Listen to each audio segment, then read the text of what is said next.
Welcome to the Rock is George podcast. I'm your host, George Dionne, and this is episode 129. Thanks for tuning in. Be sure to hit like, follow, or subscribe on the platform that you're listening to us on. You can also check out my exclusive work at knac.com, where I have interviews not available on the Rock is George podcast, live show reviews, album reviews, and more. My guests for this episode are bassist Francesco Bucci and guitarist Paolo Campitelli of the Italian heavy metal act Screamachine. Screamachine is based out of Rome, Italy, and they just released their sophomore album, Church of the Scream, through Frontiers Music on May 12th. And here's Francesco and Paolo to tell you more about it. If I knew absolutely nothing about Screamachine, how would you describe the band's music to me? Loud heavy metal music. I think is perfectly fit to someone who is virgin about the music of Screamachine. I mean, we are not discovering a new universe. We are just trying to, bring our love for the roots of heavy metal and bring it into modern times, into 2023. This was our goal with the first album, and I think this is still our goal with the second album. But our weapons now are stronger because we know each other much better, and we had, more, the ability to focus on the sound of Screamachine. So when you listen to Screamachine, you just have to expect a huge punch in your face. Don't expect any prog stuff or, stuff like that. Your new album, your second album, Church of the Scream, comes out May 12th on Frontiers Music. Your debut album came out in 2021. One of the major differences between the two albums, you have a new guitarist. You have Edoardo Taddei. If you want to talk a little bit about how he ended up joining the group. Yeah, sure. I saw Edoardo in some live shows here in Rome, and I was really impressed by his technique, his very 80s attitude, and this is something I really enjoy. And when we split with Alex, at some point we thought about the new guitarist, and at some point I just get in mind Edoardo, and I told to Francesco, do you know this guy? He's a guitar hero. Why don't you propose to the band? He's very young, let's say. He was also very let's say strict to the point. It's very great attitude, and we proposed to him to have to discuss about the opportunity to join, and that's it. He really enjoy 80s music. He's very keen to Ingy Malmsteen, Randy Rhoads, all this Jason Becker, all these 80s great guitar heroes. So it's perfect for us. I think he did a very good job on the album, on the solos part. Let's say, yeah. He's doing a great job too, with his career right now. He also played with Jeff Loomis. I mean, it's really a rising guitar hero like in the 80s. But right now, talking about me, I was convinced on the first rehearsal, because after the rehearsal, Paolo was, whistling a song from Crimson Glory, Lady of Winter, and Edoardo said, "Are you singing Lady of Winter?" Okay, it's impossible. You are 22. Okay, you are the man for it.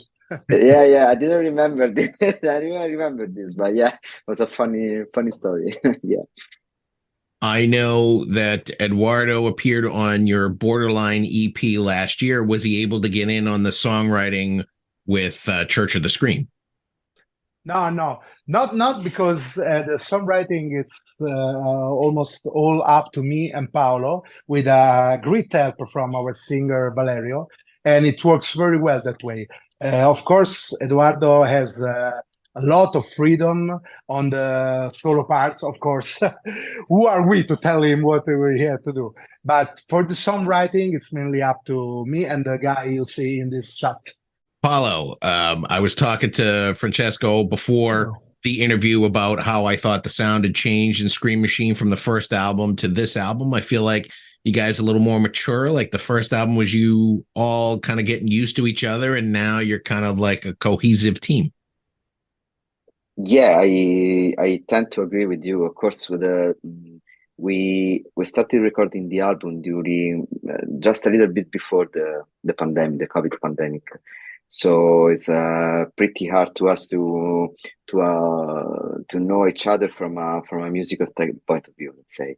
But after 2 years, I know very well Francesco. Francesco is a friend, but I didn't know him from let's say from a musical point of view. So I really now I really know how he sounds, he likes, etc. And the same is for the other guy from the drummer, from Valerio, the singer, etc. So yeah, I really agree with you. There is a coherency between us that is very which is very strong, let's say. Yeah. I hate every one of them, but they are good musicians. Of course, same for me. I have to say that there is, I think, a huge difference between the first album and the second album. I still enjoy the debut album so much. I think it was a kind of joyful anarchy, you know? We were recording and composing that album with no intention, I mean, with no hope in releasing it, because we were just playing the music we have in our heart, and we know it's not trendy music. And when Frontiers gave us the chance to release it, we were really astonished.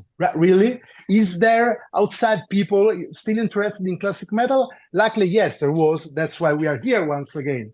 So, of course, with Charge of the Scream, it was a whole new level. We, from the previous album, we were able to understand the sides of Scream Machine that we liked the most, and we could develop them, and the side of Scream Machine that we liked a little less. And so, of course, we know each other much better. We know how to arrange a song, all the best sides of the musician involved, and we were also a bit more brave. I mean, we now we're brave enough maybe to experiment a little, to explore. I would not say experiment, but to explore much better the world of heavy metal, because saying heavy metal, it's like saying rock, you know, it means everything. And with this new album, maybe we can explore much more in the epic metal direction, maybe in the thrash metal direction, maybe more in the hard rock direction, but always remaining loyal to the roots. I think you can still hear the style and sound of Scream Machine every time. Is Church of the Scream a concept album or just songs that are sort of along the same theme? No. It's not a concept album, but it's full of really beautiful lyrics, because our singer has a gift. Valerio has two main gifts. One is one of the best composer of vocal melody that I've ever heard. And on second side, he's really a great lyrics writer, but this is not a concept album. Okay. Is there a particular reason that The Crimson Legacy and Church of the Scream were chosen as the first two singles from the album? Well, I think talking about The Crimson Legacy, who was written by Paolo, it was clear from the beginning, I would say, that it could be a really good opener for our return. I mean, it's fast, it's melodic, it has I think a very good hook, very good refrain, it sticks in your mind, really great solo, and it's short, which right now it's very important. For Church of the Scream, that was written by me, it was a choice of our label, because I have to say that Frontiers, it's really present. We discussed on what single we should release, and they, of course, had a lot of experience and a vision of the market. And I was talking with the promoter, our friend Elio, and it said that Church of the Scream was a really good choice as a second single. Do you have a third single planned for release day of the album? Yes, it will be Night Asylum. I think we are quite boring, because Crimson Legacy, the first single, is track number 1. Crimson, the Church of the Scream number 2, and Night Asylum is number 3. Besides the sort of change in sound for maturity, I would say, and growing to learn from each other, your first album had a lot of special guests. This album only has one, from what I can see. David Morris from Elven King. He's also Dave. Yes. He's also Dave Hell in the Club. That's also on Frontiers. Yeah. So how did Dave end up getting involved in this album? It's okay. First of all, it's very important for me, for us. So sorry, Paolo, if I answer to this, to clear the things about the guests. Our first album, as I told you before, it was, really a work of love, a love for heavy metal. So we felt the need and the joy to invite all the very talented musicians that we know. We think how cool it would be to have on this album the best Italian guitar player. And then, of course, with Frontiers, we were also able to reach Steve DiGiorgio or Herbie Langan. And in our mind, it was something like, I don't want to sound, too bold, but it was something like a little avantasia of heavy metal for the people that we can reach. And I think it was really a good experiment, and I really love all the contributions that this guest gave to our first album, that on some side it was a bit immature, and they filled this gap. But with Paolo, when we were thinking about the second album, I mean, we didn't talk about that, but it was clear in our mind. We said, okay, no guest, absolutely no guest, because the people has to know that Scream Machine, it's a band. Because if every album has a lot of guests, maybe it seems that you're not able to play, or you are a kind of circus. But right now we are here as a band. Only one guest stick in my mind for the song, The Epic of Defeat, that it's the last song. And of course, it was Dave, because we are friends since 25 years. We shared in the 20 years ago a side project called Leprechaun. We really like each other. I think he's a great musician. We are in touch. And there was this idea since so many, many years to do something together. But we were always too busy. So if I was free, he was busy. If he was free, I was, okay, you understand me? And so when I wrote this song, there is this break, this part of the song that sounds really pagan, really epic to me. Also a little bit closer to black metal. And in my mind, the idea was just one. Dave is the man for this. And just, with a WhatsApp message, I wrote in something like, okay, Dave, the time has come. You can't say no, and you will not say no. You say, okay, I'm going to do that. And I think the result is absolutely fantastic. Paolo, from what I understand, you engineered this album. Is there a certain way that you go about in trying to capture a certain sound? I would assume, obviously, based on kind of how you wrote the song is how you want it to come out in the end. Yeah, let's say this is we try to let's say to have a good balance between let's say old gear, let's say old in the sense that analog gear, so no digital stuff. We use the real amps for all the tracks, for also for Francesco, etc. But at the same time keeping a modern production, so to be let's say a good sounding album in 2023. So yeah, from we made also a very let's say I think a very good job in the arrangement part, because there's a lot of harmonies, guitar harmonies, also the bass. There is a lot of things that yeah, in general, yeah, I think we did a very good job in the pre-production stage. So I really hope that you can hear all this effort we put in the album. I saw a kind of behind the scenes photo on one of your social media pages that showed you had 140 tracks lined up. I wasn't sure if it was one song or multiple songs. Yeah. There's a lot of tracks in the album. Just an example, on the final refrain of the Crimson Legacy, there are like 20 guitars, rhythmic guitars. It's a very, very low volume. There is a lot of harmonies, etc. So we really was focused on the details, let's say. So also the choir, we did a very good job. We record I don't know, like 60 tracks for choirs, etc. So all these details, we really focused on all this aspect of the album. So, yeah.